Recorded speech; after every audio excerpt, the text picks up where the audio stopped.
Tyler, literally everyone is talking about interest rates these days. Bank of Canada has made another move upwards in terms of their prime lending rate.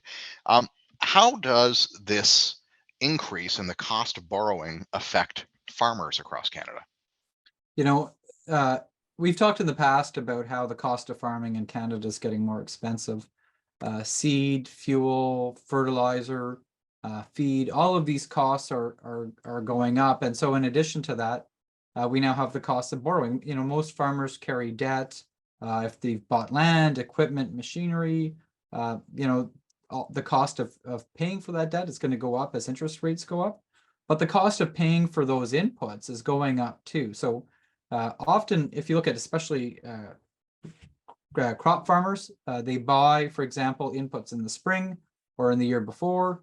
The seed goes into the ground, and then 6 months later, the product gets harvested, and then that crops get sold. Many farmers will use a line of credit, for example, or different debt servicing tools in order to manage that cash flow.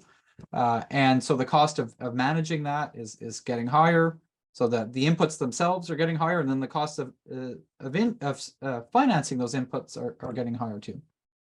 So we're seeing farmers paying more. I mean, in some cases, their assets are increasing in value as well, but they're paying more for pretty much everything. Does that necessarily translate into more profit or higher prices for the consumer or something else?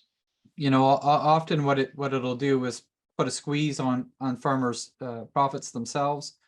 You know, we have this reality where a lot of farm products in Canada are sold at prices that are set either on international markets or that are set outside of the producer's control.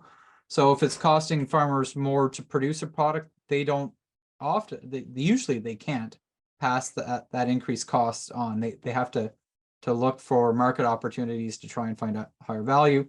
We have seen the market prices for these commodities go up too, so that has offset some of these costs. But if you look at, you know, an interest rate increase of 75 basis points that we saw recently from the Bank of Canada, we hear that there are more on the way. It's certainly something that is going to force a lot of farmers to be looking at the risk management tools that they use. What are the different approaches that they've got to try and offset the cost of borrowing? How do they try and drive down the impact of these interest rate increases, drive down the impact of inflation?